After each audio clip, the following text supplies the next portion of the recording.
Imagine this. You wake up on a Sunday morning. No alarms, no obligations, no deadlines. The sky is wide and soft with early light. Your coffee is warm in your hands. And the day is yours. Completely free. You could go out, meet a friend, watch a film, read that novel you've promised yourself you'd finish. Or maybe you'll play a game, take a walk, listen to music, anything really. And yet, you feel nothing. Not dread, not sadness, just an eerie numbness, a grey fog that drains the taste out of pleasure. Enthusiasm? Performed. The spark? Gone. You ask yourself, what's wrong with me? But there's no obvious crisis, no tragedy to point to. Life continues. You do what needs to be done. You go through the motions, but something in you has stopped dancing. You scroll. You click. You stare at screens. Until your eyes sting. You think maybe you were just burnt out. You take a break. You change your habits. Nothing changes. You start to wonder. Is this just adulthood? Is this what it means to grow up? To lose that wild, unfiltered awe you once had? You remember being a child, inventing whole worlds from shadows and sidewalk cracks, losing yourself in games with no purpose other than joy itself. Where did that go? Why does everything now feel like labor? But here's the paradox. Modern life has never been more pleasure-filled. We have infinite entertainment, on-demand dopamine, endless ways to stimulate and distract ourselves. 1,000 things to click, swipe, or binge. Yet amid all this abundance, boredom grows. Anhedonia, that slow erosion of joy, seeps into the lives of millions. How can a world so rich in options feel so utterly empty? Carl Jung once said. People will do anything, no matter how absurd, to avoid facing their own souls, maybe. That's what this is. Maybe the absence of fun isn't a failure of entertainment or routine, but the soul's quiet rebellion, a refusal to be anesthetized. Because this emptiness isn't just personal, it's collective, it's cultural. There's something deeply wrong when joy begins to feel like a performance, and rest becomes another thing to optimize. Could it be that you're not broken, but waking up? You start to notice the strange things you once ignored. How your passions now feel like productivity hacks. How your hobbies have become monetized side hustles. How even self-care has turned into obligation. You've turned your inner life into a checklist, and wonder doesn't live on checklists. And yet, behind this bleak fog is a strange flicker, a deeper kind of longing. Not for stimulation, but for meaning. Not for excitement, but for something real.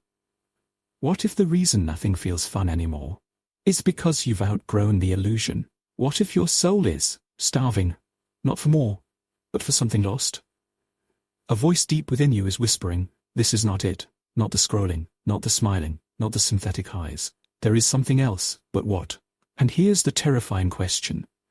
What happens when you stop being able to feel joy, because the version of you that once felt it no longer exists?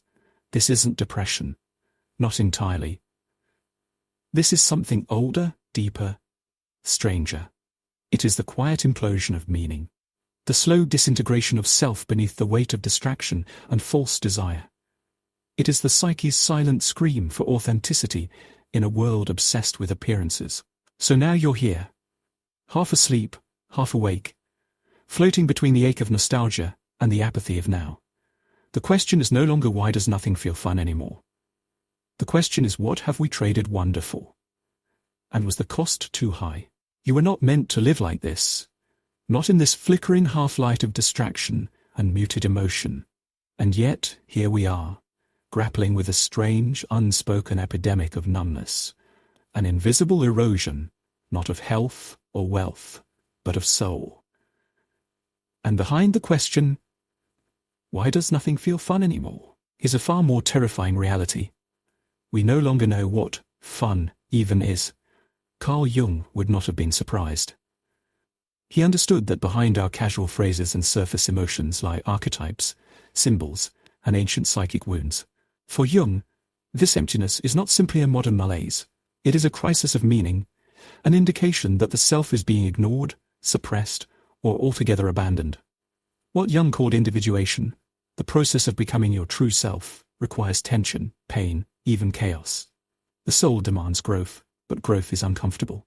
Fun, in its most genuine form, springs from alignment, when your inner being and outer life meet in authentic play. But we've severed that bridge. Why? Because we have made pleasure a product. We have sold joy, packaged it, marketed it back to ourselves. What was once spontaneous, music, laughter, storytelling, exploration, now comes algorithmically curated. And what is curated is not lived. It is consumed.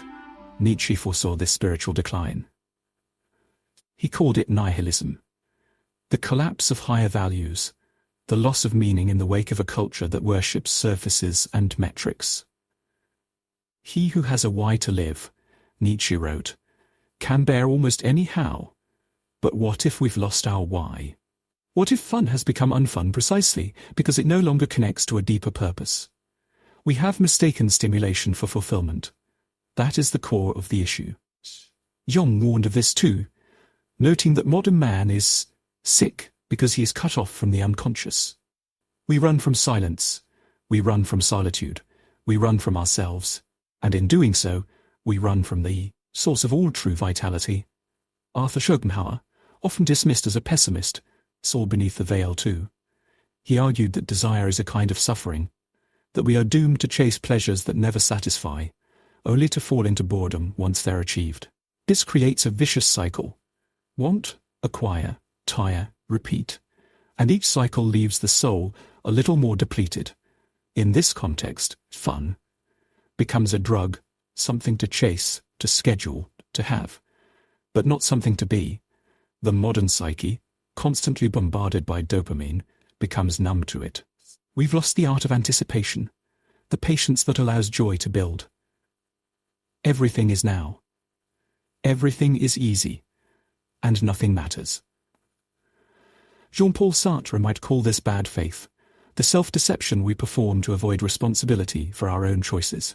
We pretend to enjoy things we do not enjoy. We keep up appearances. We force smiles at parties. We watch shows we don't care about. Why? Because to admit the emptiness would be to confront the terrifying possibility that we are not who we thought we were. Aldous Huxley, in Brave New World, offered a chilling vision. A society pacified, not by violence, but by pleasure. The people, drugged on comfort and entertainment, never rebel, because they never feel enough discomfort to need to. We are dangerously close to this vision, not because we are entertained, but because we are over-entertained, to the point where reality itself feels dull by comparison. But here's the real danger. When nothing feels fun anymore, it's not just because you're bored, it's because your soul is signaling that the games you're playing, social, digital, emotional, are no longer yours. You inherited them, but they do not fit. You are not lazy. You are not broken. You are not defective. You are disconnected. Disconnected from your depths, from your symbols, from your inner myth. And this is where Jung leads us, into the underworld of the psyche, where our disowned selves wait to be remembered. This is the real reason joy vanishes, because we've forgotten who we are beneath the masks, and without the self, even pleasure becomes lifeless. The truth hides in shadow, and shadow resists entertainment. It seeks integration, it seeks wholeness. So the question now becomes, if fun feels dead, what's living underneath it? You think it's just you.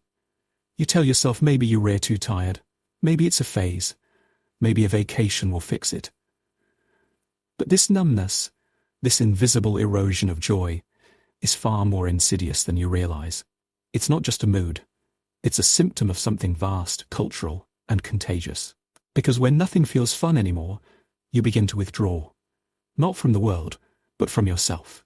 It starts subtly. You stop looking forward to things. Plans lose their sparkle. Conversations feel scripted. You laugh, but the laughter doesn't reach your chest. You chase diversions, but they don't land. A silent whisper begins to form. Is this it? And here's the problem. Modern culture has no language for this kind of emptiness. It doesn't show up in diagnostic checklists. It's not loud enough to be a crisis, but not quiet enough to ignore. So it festers. Slowly. Secretly. Carl Jung understood the danger of ignoring the inner life. He warned that when the psyche is denied expression, when the self is buried beneath persona, performance, and social conformity, it doesn't vanish. It contorts. It leaks. It hijacks the mind in strange ways. One of the most devastating consequences of this emotional deadening is displacement. When we no longer feel real joy, we try to substitute it with surrogate pleasures. Doom scrolling, mindless shopping, binning, overwork, over-control. These aren't addictions in the traditional sense. They are attempts to feel something in a world where meaning feels scarce. But here's the paradox. The more we chase stimulation to fill the void, the larger the void becomes. Our neural circuitry, designed for bursts of meaning, of novelty, of surprise, becomes dulled. Dopamine stops registering as joy. It becomes background noise. Neurologically, this is burnout of a different kind. Not just fatigue of the body or mind, but of the soul's receptivity to awe. What used to make your heart race now barely stirs a flicker. Even beauty becomes background. Meanwhile, society rewards this spiritual anesthesia. You are praised for being productive. Even if you're lifeless inside, you're encouraged to monetize your hobbies, optimize your habits, hack your routines, all under the illusion that joy is a result of efficiency. But joy doesn't scale. Wonder cannot be optimized. This creates a new kind of psychological dissonance. You're doing everything right. You're performing happiness. But beneath the surface, something is dying. And so enters emotional alienation. From others, yes, but more tragically, from your own inner world. You stop trusting your desires. You second-guess your instincts. Even moments of quiet start to feel threatening, because in that silence, the truth might rise. You don't know who you are anymore. And here's the most dangerous part. This isn't a breakdown. It's a slow death of selfhood. A cultural sleepwalking. A civilization addicted to surfaces, starving for soul. The mind begins to atrophy in a world that doesn't demand imagination. The heart begins to close in a world that doesn't value sincerity. We begin to fear depth, because depth means risk, and risk means stepping outside the script. We become spectators of our own lives, but the self cannot be silenced forever. Eventually the shadows return, not to haunt, but to reclaim. The longer they're ignored, the louder they become. Anxiety, apathy, restlessness. These are not failures of willpower. They are summons to break the trance. Because if we keep going like this, numb, distracted, performative, fun will be the least of what we lose. We will lose the capacity to care, to feel, to be alive. And if that happens, what's left? The soul does not want to be entertained. It wants to come alive. You were never meant to be entertained. Not in the way the modern world defines it, not in pixels, not in passive amusement. You are not built to consume life. You are built to collide with it. And now, at the end of this long, hollow road, you begin to see the truth. The emptiness you felt was never the absence of fun. It was the absence of aliveness. The soul does not cry out for novelty. It cries out to feel real, to be immersed in something it cannot predict, control, or explain. That ache in your chest, that numbness in your joy, they were messages. Not flaws, not malfunctions, messages. From something older than the ego. Older than culture. Older than time. Carl Jung called it the self, a deep, organizing principle that lives beneath the personality. It does not care about your schedule. It does not want optimization. It does not want ease. It wants wholeness. And wholeness requires contradiction, suffering, wildness, depth. Fun was never supposed to be constant. It was supposed to emerge, like fireflies, only when the internal world is fertile enough to feel it. But when the soil of the psyche is dry, no spark can take root. Here's the ultimate paradox. The reason nothing feels fun anymore is because we tried to make fun the point. We tried to make life an experience of constant stimulation, not realizing that the deepest human fulfillment comes not from escape, but from integration. When you suffer without meaning, joy becomes impossible. When you run from your shadows, the light dims. When you numb your pain, you numb your potential for wonder. You weren't born to feel good all the time. You were born to feel everything. To walk through grief, longing, confusion, ecstasy, beauty, terror. That's the theater of the human soul. That's where joy becomes sacred. The question is no longer, why doesn't anything feel fun anymore? The real question is, what part of you is still waiting to be lived? That part, the artist, the lover, the wild dreamer, the wanderer, the quiet mystic, that part has been watching, silently, patiently. It is not dead, it is dormant. And now, in your disillusionment, it sees its chance. Because disillusionment is not defeat. It's beginning. It's the shedding of falseness. The collapse of illusions. And once you're disillusioned with distraction, you finally stand at the threshold of depth. You begin to seek not what is stimulating, but what is soulful, not what is popular, but what is personal. Not what is easy, but what is real. And real life is terrifying. It asks you to make choices with no guarantees. It asks you to open your heart knowing it might break. It asks you to build a path that no algorithm can map.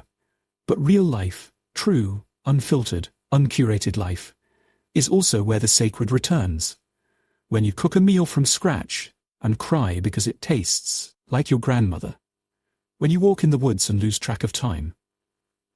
When you hold someone's hand and nothing needs to be said. When you write or sing or dance, not for anyone, but because something inside you needed to come out. That is not fun in the shallow sense. And here is the ultimate truth.